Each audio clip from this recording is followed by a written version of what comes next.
an atom or group of atoms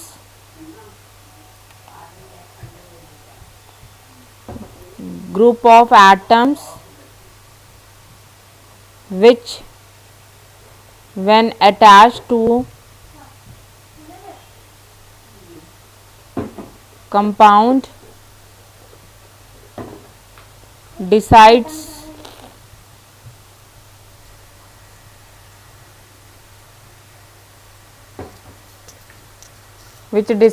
the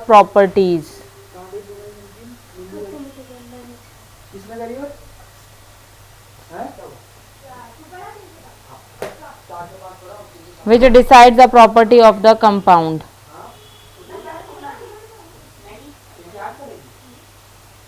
Now the functional groups are, first is, ध्यान से सुनेंगे, symbol COOH. This is called carboxylic group. ये जब भी attach होता है, इसको लिखते कैसे हैं? It is written like this. और जब ये अटैच होता है, जब किसी भी कंपाउंड के साथ अटैच्ड होता है, it will be pronounced as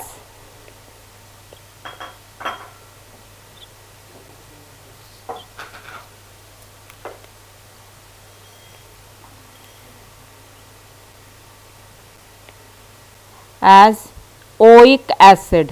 वो हम अभी जब लिखेंगे एक दो ग्रुप तब हम आपको बताएंगे. सेकेंड इज, तो this will be added okay. जब भी कभी आपको किसी फंक्शनल ग्रुप में ये दिखेगा, you will be adding oic. Next is, second is OH group. This is called alcohol group and it will be pronounced as ol when attached to a compound. Third is ketone group.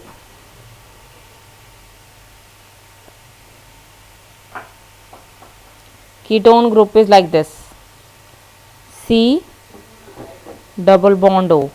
यहाँ पर बाकी compound हो गए, लेकिन ketone group हमेशा centre में होता है and it will be pronounced as one. Next is aldehyde group. Aldehyde group is like this.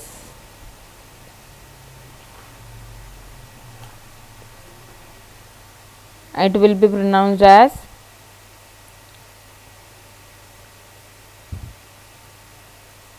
al, al, al. Next, halo group, halogen group और हेलो ग्रुप. इसमें जो हमारे अटैच होते हैं, they are chloro, bromo, etc. So they will be chloro, bromo, etc. ठीक है. Next is alkene, alkyne, alkyne. Alkene आपको पता ही है, alkene represents double bond.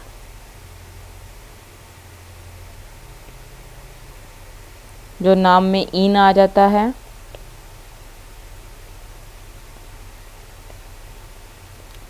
Triple bond जो नाम में एल्काइन आ जाता है. कार्बोक्सिलिक ग्रुप की बात अगर हम करेंगे, सो अगर आपके सामने कोई ग्रुप इस तरीके से और कहा nomenclature, nomenclature means name the compounds. ध्यान से सुनिएगा और समझिएगा. जिन बच्चों ने कार्बन कंपाउंड नहीं पढ़ा उन्हें प्रॉब्लम हो सकती है कंपाउंड को आइडेंटिफाई करने की. थोड़ा सा देख लेना बेटा, वो जब रिवाइज करवाऊंगी तब आपको समझ में आ जाएगा. कंपाउंड की हेक्स है, पेंट है, ब्रोमो है, क्या है, या ब्यूट है, क्या है, ध्यान से देखेंगे. We are having a compound like this CH3 CH2 COOH, okay. और इसको नॉमेनक्लेचर करना है, या दूसरा ये है।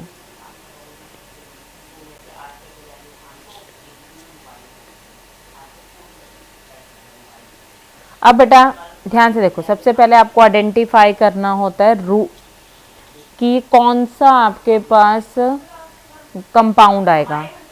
आपको ये पता है कितने कार्बन एटम है, 3।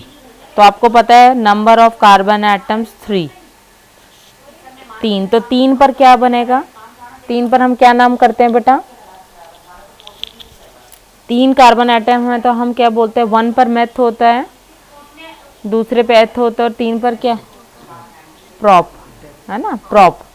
अब प्रोपेन, अब जब नॉमेनक्लेचर करते हैं बेटा, हम इस ई लेटर को हटा देते हैं and we will add this, और इसकी जगह हम क्या आता है, ओइक। तो इसका नाम जो है वो क्या बनेगा, root word is prop. Root word मतलब जो हम काउंट करके कार्बन एटम के, बेटा जो लोग पढ़ चुके हैं ध्यान से सुन लो, और जिन्होंने नहीं पढ़ा, अगर हमारे पास पूरे कंपाउंड में एक कार्बन एटम होता है तो हम उसका नाम लिखते हैं मेथ, और ई लेटर डिलीट कर देंगे। ई की जगह जो फंक्शनल ग्रुप होगा वो अटैच होगा, एक्सेप्ट इन और आइन को छोड़कर।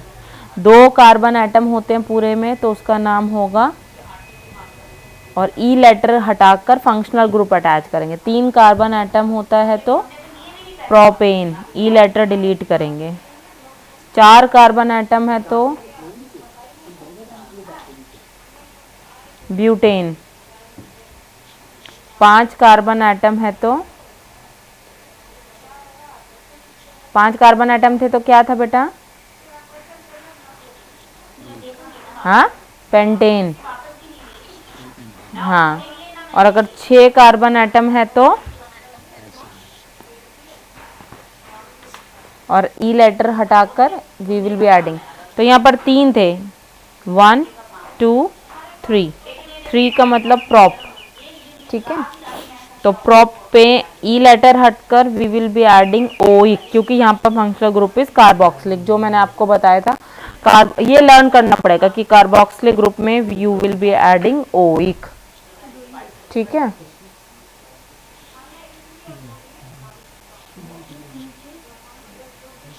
तो इसका नाम होगा प्रोपेनोइक एसिड, ठीक है। अब आ जाओ इस पर, काउंट करो कितने कार्बन एटम है, हाउ मेनी कार्बन एटम्स, 5 क्यों है, 1 2 3 6। तो the series will be hexane, so इसका नाम होगा hexanoic acid. Clear, any doubt here? हाँ, नॉर्मली सिखाऊंगी, वैसे तो जो थोड़े से टिल्टेड आते थे, थोड़े से अलग आते थे, वो ऐसे आते थे, पोजीशन बतानी होती थी कि 2 फंक्शनल ग्रुप कौन सी पोजीशन पर है, 2 पर है, 3 पोजीशन पर है। बट क्योंकि अभी डेप्थ में नहीं पढ़ना तो अभी सिर्फ आपको नॉर्मल सिखाऊंगी, ठीक है। सो अभी सिर्फ फर्स्ट पोजीशन पर है, जो कॉर्नर्स पर लगते हैं वही सिखाऊंगी मैं आपको, ठीक है। ओके, एनी डाउट है? एनी डाउट बेटा, किसी भी बच्चे को कोई doubt? Second is alcohol. Alcohol is OH group, ओल ग्रुप।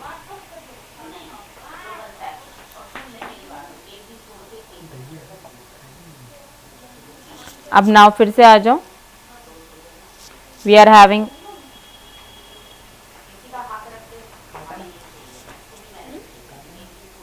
OH। अब इसका नाम 1 2 3 प्रोपे, और ई लेटर हट गया,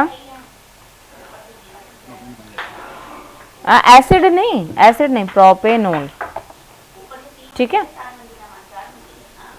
ओके, हाँ। अब इसका नाम कोई और बच्चा बताएगा सार्थिक के अलावा।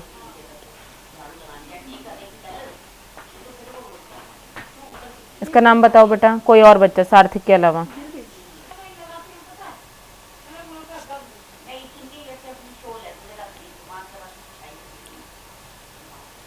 ठीक है, अब इसका नाम कोई और बच्चा बताएगा। What is the name? Butane तो इसका वो है, रूट वर्ड है, रूट वर्ड इज ब्यूटेन, लेकिन आइडेंटिफाई रूट वर्ड इज है ना ब्यूट, ई लेटर हट जाएगा। और ये है आपका फंक्शनल ग्रुप, और इस फंक्शनल ग्रुप को हम क्या बोल रहे हैं, आपको क्या अटैच करना है? ओन। हाँ, ब्यूटेनोन। तो आपका जो नाम होगा एक्चुअल में जो आपको लिखना है वो आप ये लिखेंगे, ब्यूटेनोन। अरे बस समझ में, ठीक है। हाँ, तो आप ये लिखोगे, ये लिखोगे, ये मैं आपको समझाने के लिए कर रही हूँ, बट आप जब एग्जाम में लिखोगे तो आप स्ट्रेट फॉरवर्ड ये लिखोगे। बात समझ में आ गई बेटा? नेक्स्ट, क्या नाम बोला? एथेनल नहीं होगा, रॉन्ग, एथेनल इज रॉन्ग। हाँ, कार्बन एटम एक है ना, कार्बन एटम एक,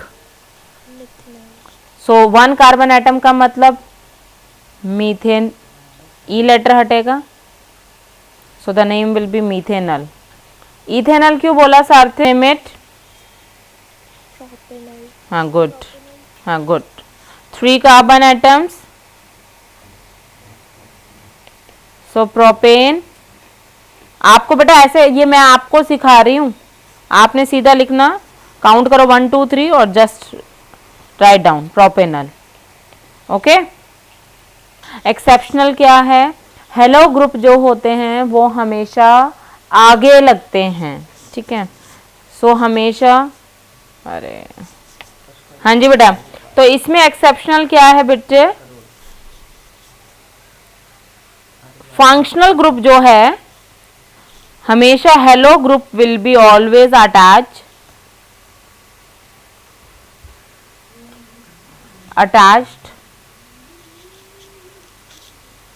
in front of the compound. उसको एक लैंग्वेज में हम बोलते हैं, जो टीचर्स भी बोलती हैं, एज प्रीफिक्स। जो पीछे लगते हैं उन्हें बोलते हैं सफिक्स, जो आगे लगते हैं उन्हें हम बोलते हैं prefix. So halo group will be always used as prefix group, पहले लगेंगे, प्री मतलब पहले। बात समझ में आई? So you will be, double bond will be propene, triple bond will be yne, propyne. Last कोई और बच्चा बताएगा, जिस भी बच्चे से मैं पूछूंगी। CH3 CH2, याद रखिएगा कार्बन एटम की 4 वैलेंसी हमें हमेशा कंप्लीट करनी है, ठीक है। सार्थक को छोड़कर, अर्जुन को छोड़कर, जतिन को छोड़कर कोई और बच्चा बताएगा।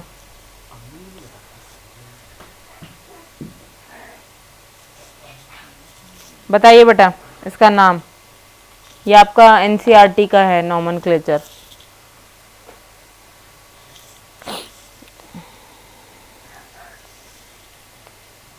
बताइए बेटा जल्दी।